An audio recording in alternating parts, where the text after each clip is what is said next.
Hi everyone, I'm Kamali. I'm a Kanban trainer with prokanban.org, and today I'm going to talk about estimates or the lack of estimates.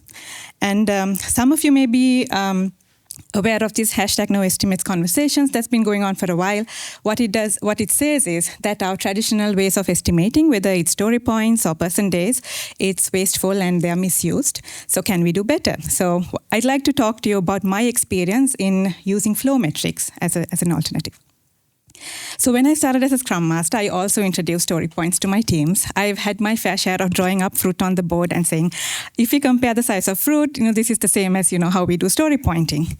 I mean, there were some positives of it, of course, because it was a good moment for the team to come together and bring in their different perspectives to the table and then walk away with more understanding of the work at hand, right?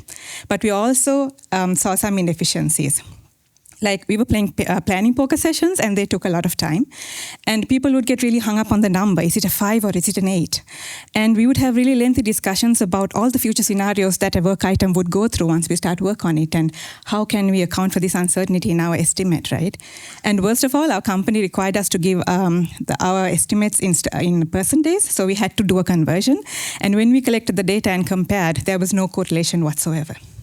So obviously our process was flawed, but we continued because we had no alternative until we were introduced to the Kanban guide. So the Kanban guide recommends tracking at least 4 flow metrics, and one of them is cycle time. Cycle time is basically the time it takes for an item to move from start to finish. So learning about this really started making sense of why our story points were not working, because we were just estimating the time that we were working actively on an item, whereas in cycle time, most of the time is actually wait time, which we just couldn't estimate, right?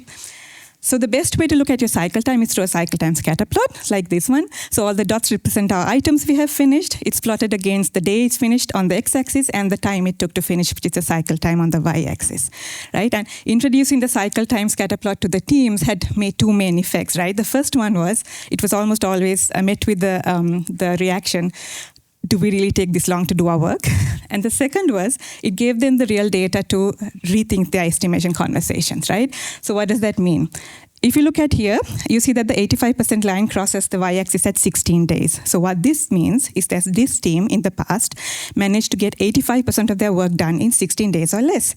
So with this, we could rethink our estimation conversations. Instead of asking, how many story points is this item? We could ask, can we get this done in 16 days or less?